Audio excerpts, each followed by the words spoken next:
Hello, gorgeous, wonderful, beautiful people. How are you? Today I'm talking about culture and concepts. And I'm also going to share with you 5 things that you must never do in Spain. I learned the hard way. I'll tell you all about it on the other side.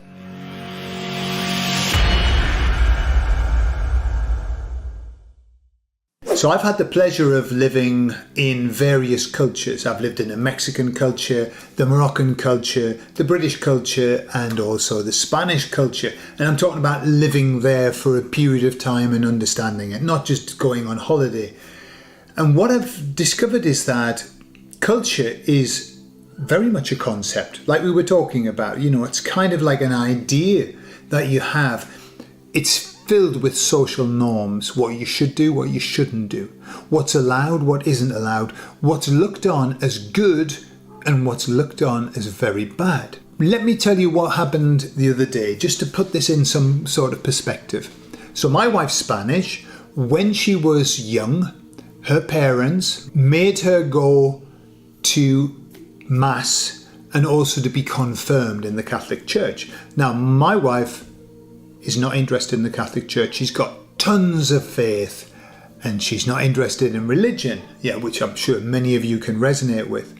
So she said to her dad the other day, why, when you never go to church and you never went to church when I was a kid, why did you make me go to church and why did you make me get confirmed? And the dad replied, well, it's what was done back then. That's just what you did. What was he referring to? Social norms, cultural norms, concepts about what's right. And so my wife responded to him, and this conversation, she was telling me about it. We were in the kitchen, okay? And she said, well, doesn't that strike you as a bit weird, a bit hypocritical, that you would just do that thoughtless thing without really looking beyond that's what we do? And he said, yeah, well, maybe. But that's what we did. And then, just following that conversation, my wife noticed that the salmorejo that she'd prepared. Now, salmorejo is a cold tomato, garlic kind of drink that they prepare. It's very, very thick. And they have it in the summer when it's warm. And they all get very excited about it, okay? She noticed that what I'd done, she'd left some, I had poured that onto my vegetables, heated it up, and added some curry powder. And she said, what have you done with my salmorejo? What have you done? And I said, well, I poured it on my vegetables, I've heated it up, and I put some curry powder on it. Well, she was shocked. She was beyond shocked. She was horrified. And she said, you don't do that with salmorejo. Salmorejo is supposed to be drunk cold. That's the point of it. And I said, I don't care. It's got all the things in that I can eat, and I wanted some sauce on my vegetables, so I made a sauce with it. And she was not happy. And I said, why are you upset about me heating up salmorejo? And she said, because you just don't do that. And I said, there's not a lot of difference between what you're just saying with the salmorejo and what your dad was saying about you getting you confirmed. But she wasn't happy, okay? It's great reflecting back on people, but when it's your wife, you just don't do it because there's a price to pay. Anyway, it got me to thinking about cultural norms. Now, I've got loads of cultural norms because I'm from the UK. And when my wife and I first got together, I said to her, do you want to have a cup of tea? Okay, and she said, yes, I'd love a cup of tea. I like tea. And what she did was she made a cup of tea with a small amount of water and tea, and then she filled it up to the top, literally 2/3 of the cup with milk, and then put a load of sugar in it. So it was lukewarm, it was milky as hell, it wasn't tea, right? So I said to her, what is that? That's not tea. That's not what you do. Cultural norm, concept, okay? I was horrified about what she had done to my tea, British tea. So these cultural norms, and there's nothing wrong with them, but as long as we're aware that we don't get trapped inside of what ought to happen, because all you need to do is extrapolate that from a cultural norm into a social norm. And we've experienced this. This is what you should be doing. You should be following these instructions. You should be putting this on your mouth. You should be putting this in your body. It's exactly the same. These are norms that people live by, that they believe that they are the correct way. Of course, you just have to switch cultures to know that that's a load of rubbish, and what's right in one country is wrong in another. So let me share with you the 5 things that you mustn't do as a British person in Spain. Spanish no-nos. Number 1, never see somebody to the door when they are leaving. What do I mean by that? In the UK, what happens is this.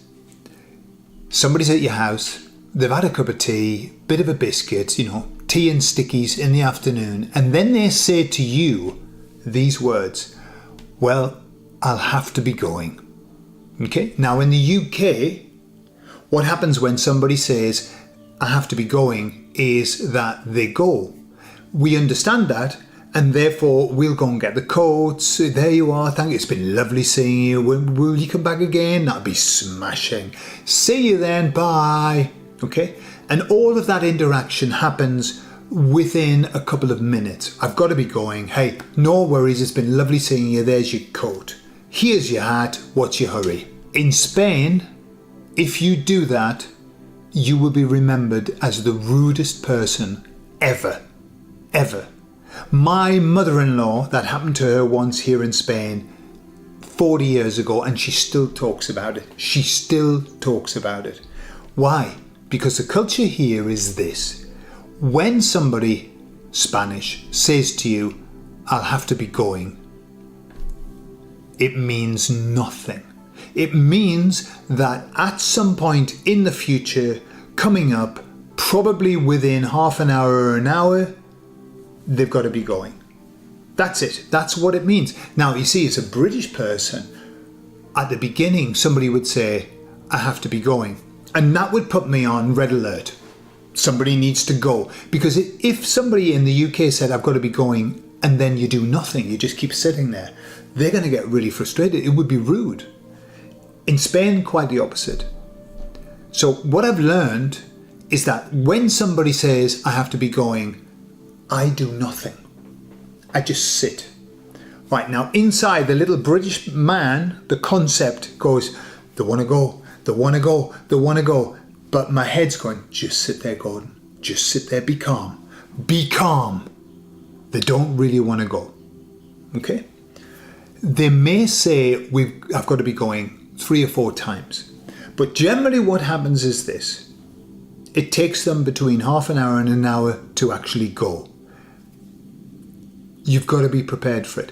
And you never give them any sign that you want them to go. In fact, what happens very often is that you end up in this little dance. So what you've got to do is you've got to let the Spanish person stand up, then you stand up. You've got to let them head over to where the coats are, and then you follow them. You just follow them. You never lead them anywhere. And then what's the worst? The worst.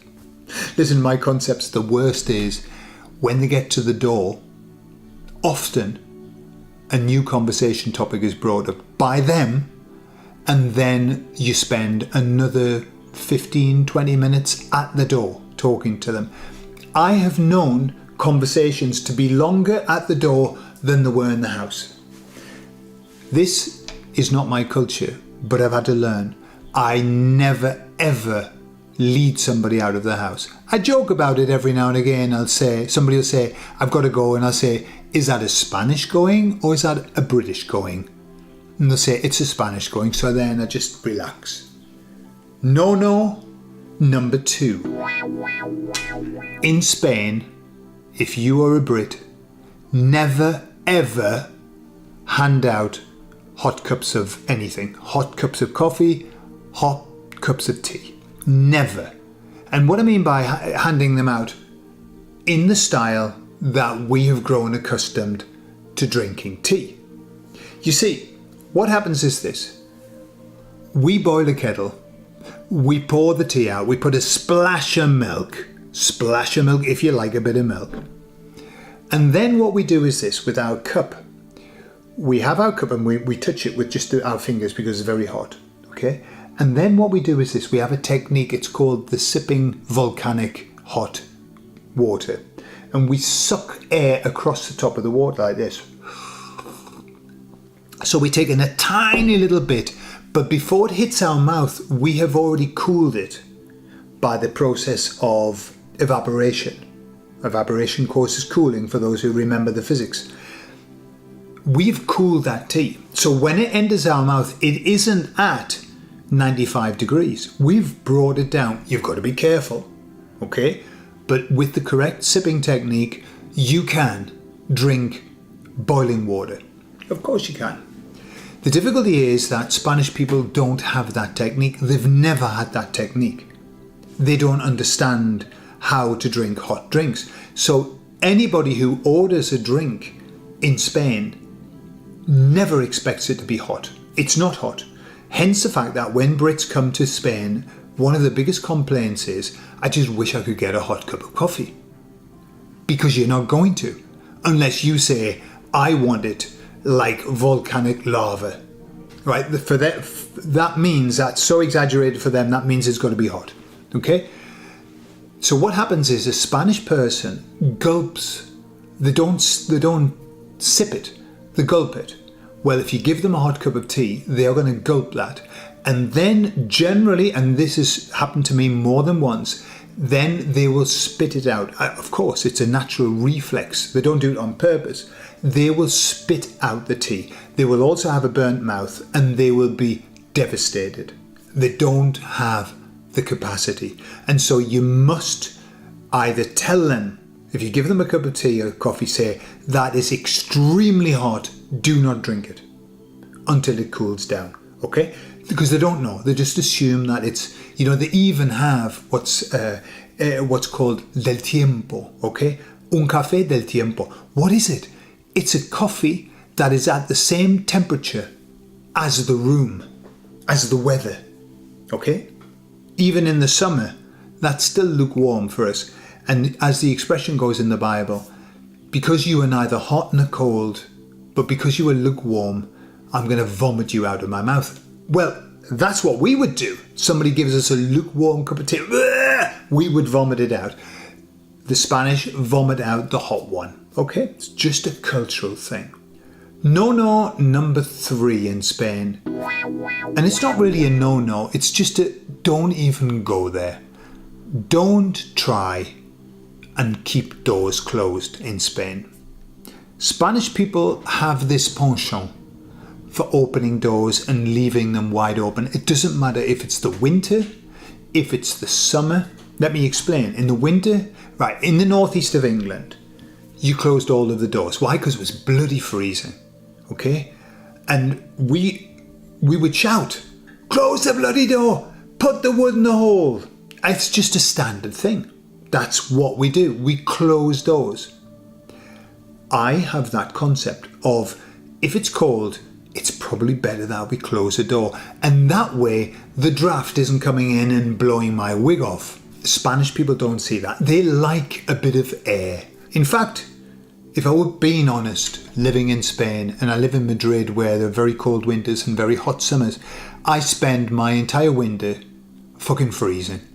And I spent my entire summer boiling hot. Now, you might say, hey, well, what's the problem with opening doors in the summer? The problem is that 7 trillion flies enter into the house. They just come in. You can't stop them, okay? So what I do is, in the summer, I close the doors. And that way the flies can't come in. But no. If my Spanish family are here, they open the door and they leave it open. And so what happens is I spend my entire year, principally in the cold months of winter and in the hot months of summer, walking from the couch and closing the door and then sitting back down, and then getting back up again and walking and closing the door again as somebody's left it open. And after a while, I kind of say to myself, just give up, Gordon. Stop closing the doors. And yet I can't. I am resigned to be a door closer. The same thing happens with lights. Now, in the northeast of England, if you leave a light on, your father shouts, "Who left the light on in here? It's like bloody Blackpool illuminations." Right? That's a standard thing. And it's worse if you left the immersion on. Who? Leaving the immersion on. Oh my God. So we have this concept of, switch the lights off. Not here. Not in Spain. And so I tend to spend my entire life now closing doors and switching lights off. I don't say it's like Blackpool illuminations here, only because it's meaningless here in Spain.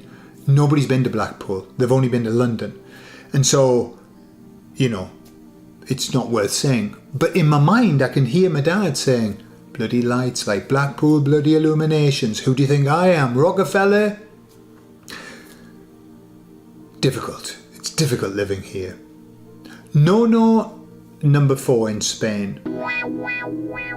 Don't laugh about death. Don't make jokes about death.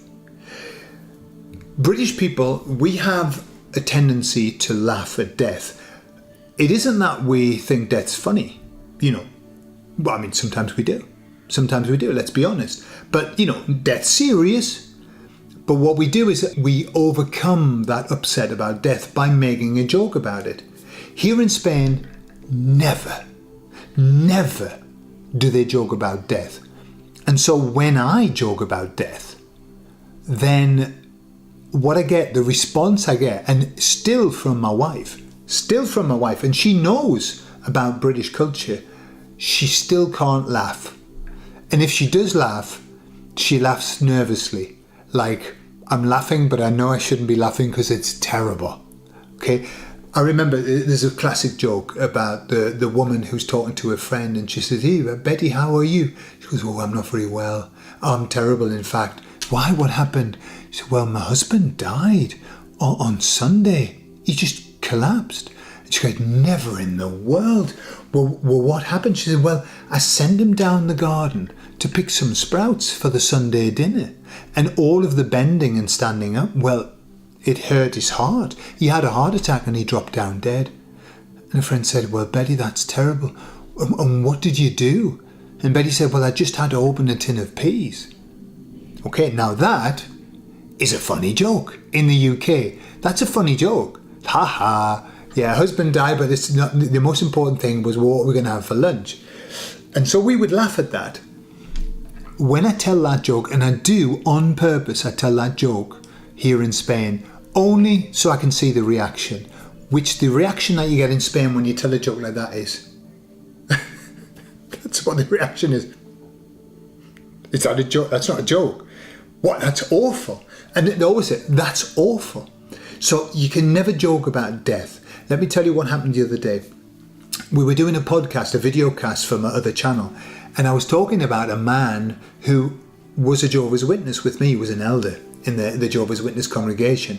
And he came out of the Jehovah's Witnesses and he became like the alter ego of a Jehovah's Witness. He was in his own cult of anti-Jehovah's Witness. And so he wrote this book, and it was called God, Mankind's Loving Enemy.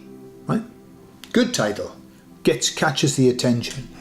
And that was the first book he'd ever written. And he said, "I've written this book, Gordon, and I want you to read it. And I want you to read it, and then I want to have a conversation with you." And so I knew that I had to read it. I was obliged to. It was the worst book I've ever read. Not the premise. The premise was okay.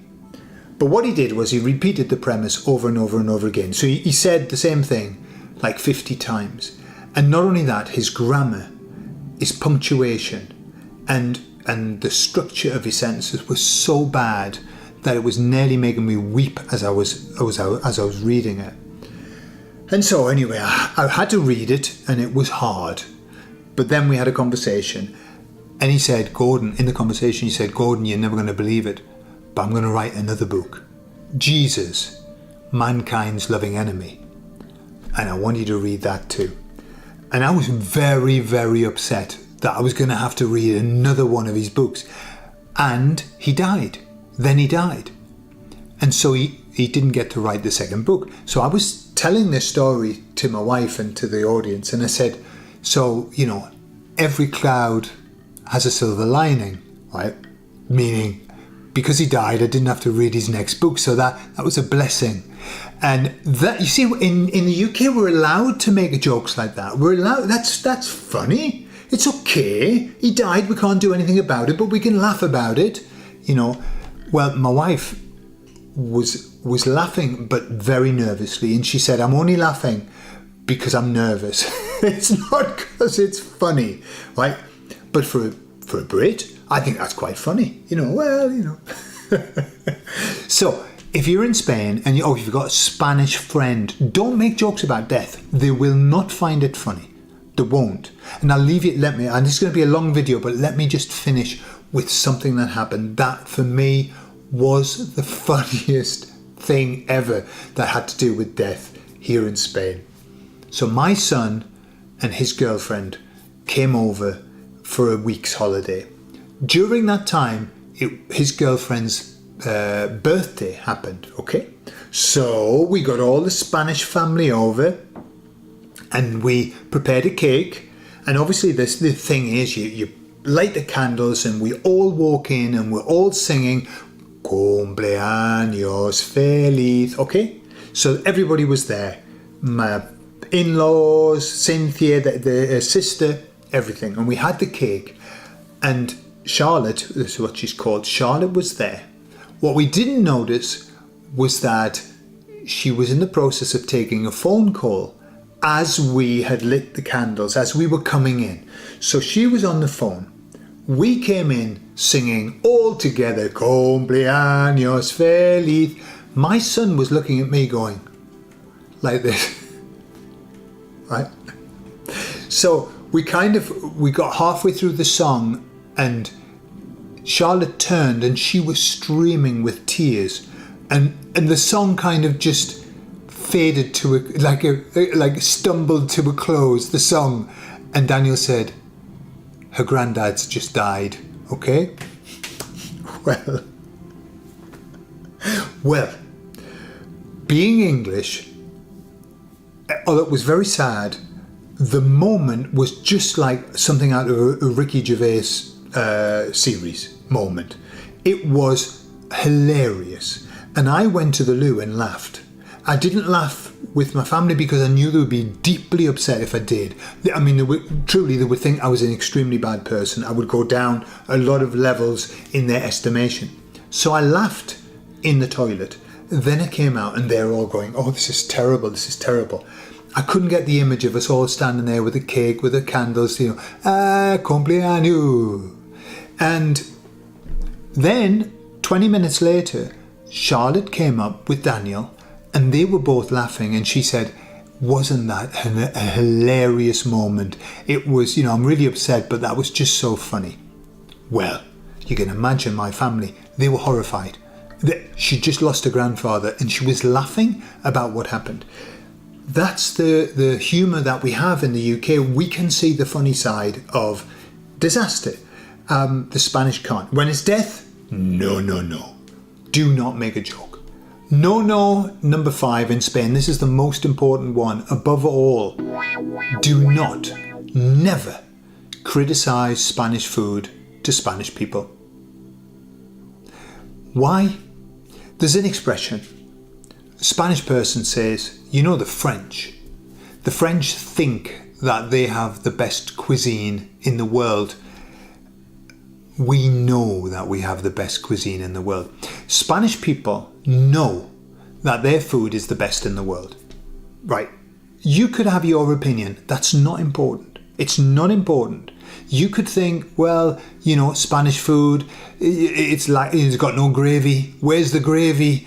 It always comes not quite warm. We know why. It's not always hot. We know why. Heat's not important here in Spain. They've got enough of it. They don't need the food to be hot. We need it to be piping hot. Piping hot. If it's not piping hot, we want to put back in the oven until it is. Spanish people have a wide range of food. I've got to say that. However, I have made the mistake at times in the past of perhaps casting aspersions on the high levels of salt and on the lack of heat, okay? And the lack of gravy. And I have been put in my place. You see, what happens is this. Spanish people know they have an expression, right? They have an expression and it's a fixed one and they keep telling me it. And I always say, none taken. Like they say, en Inglaterra se come mal. What that means is, in England, you eat badly. Literally. I'm not making it, worse than it sounds. That's what they say. You eat badly. You all eat badly in the UK. And they say the same about the US. They don't say that in a horrible way. They just say that because food is, in Spain, food is up there with oxygen. Oxygen, sex, food. That's it. And probably food slightly higher than sex. It is the most important thing. They are experts on food. And they also know that it's the best. And so, if an English person or an American person dares to even say that there could be something wrong with Spanish food, then they are quickly put in the place with, what do you know when they eat so badly in your country? What do you know when you've got comida de mierda, right? And they get really upset. What have I learned? I've learned that what you do to make a Spanish person happy, if you want to make a Spanish person happy, ask them what they've eaten today. It's a good start. If you want to make a Spanish person happy, tell them how good the food is. When you're eating their food, you must be over the top with your compliments. You see, in the UK, what do? We say, this is really nice. Yeah, this is quite nice. Yeah, it's not bad. Not bad. Yeah. And these are high level compliments in the UK. This is quite, we use the words like quite, dead. Yeah. Dead tasty. This is quite tasty. It's really quite nice. Yeah. That doesn't work in Spain. What you've got to do in Spain is you've got to say, oh my God, this is so delicious. This is wonderful. Right. That isn't an exaggeration. That is exactly what they do. And it doesn't matter what they're eating. They even talk like that about bread or a salad. They go, oh my God, bread. I love bread, mate. I could eat bread all day with a chorizo and a bit of jamon. I could eat bread all day. I love bread, mate. That's how they talk. That's just normal Spanish banter around the table. A salad, they go, oh my God, this salad is just so absolutely delicious. I love the tomatoes. Oh, and the olive oil. That's how they talk. And here, I'm sitting at the table as a Brit, representing UK. And I'm thinking, tone it down a bit. Calm down a bit. It's just a salad. Okay, it's just a salad. That's because we don't have food up there. Right? Food's important. If we don't eat it, we die. But we don't make a big deal out of it. Well, the Spanish people do. And that's why you should never criticize their food. Only say nice things. If you've got nothing to say good, say nothing. Best way, my advice. And I've learned the hard way. Okay? Say nothing is better than even casting a doubt on the quality of that food. And last thing, before I leave you. If you get invited to a Spanish person's house and they say, come on, let's get seated at the table. Do not assume that that means that everyone's going to sit down. No. People don't sit down immediately. It's like when they say they're going to leave. It's the same thing. Half an hour later, literally half an hour later. What has happened to me? And this actually makes my heart and my soul cry, because I'm a British person. My food needs to be hot. I eat it hot. I like it hot. I like to see the steam coming off the top of my food. And so what happens here in Spain, I'm used to it now. I just cry inside. So I sit down. They say, let's get to the table. And I sit down because that's what you do. Because the food's going to come and it's going to be piping hot. And I eat special meals. Okay, I don't eat what everybody else eats because I've got a special diet. So my meal comes, it's hot out of the oven, sliced roast potatoes with some beautiful fish. And there it is in front of me. And I'm the only bastard sitting at the table. Nobody else is coming. And so I sit and I'm watching my food get cold. That's what I'm doing. And then somebody will come and sit down, and then somebody else, and then they'll say, oh, I forgot to go to the loo, and they'll get up and go. Right. Here in Spain, it is incredibly rude to start eating before everybody else. You've got to wait for everybody to sit at the table. This is the bugger. In the UK, no. Get it while it's hot. My mum would put the plate down and say, don't wait for everybody else. Get it now. It's hot. It's hot. Get it inside of you. Okay? Especially from the northeast of England. So we wouldn't have to wait for anybody. We'd just get going. Whoa. Now in Spain, you've got to wait for everybody. It's exceedingly rude. And so every time, and I don't mean this as an exaggeration, every time I watch my food getting cold, by the time, half an hour later, by the time everybody's seated, my food is cold and I eat it. And do you know what I do? After I've finished eating and during, I say, my God, this is delicious. I love this. Thank you. Even though it's tepid. In fact, if anything, I'm probably getting accustomed to eating tepid food. But when I prepare it myself, it's always fucking piping hot. So there you are. I hope that helps you if you ever want to come to Spain. Now you know the important things not to do. And that's cultural norms for you. I love you all and I'll speak to you all later.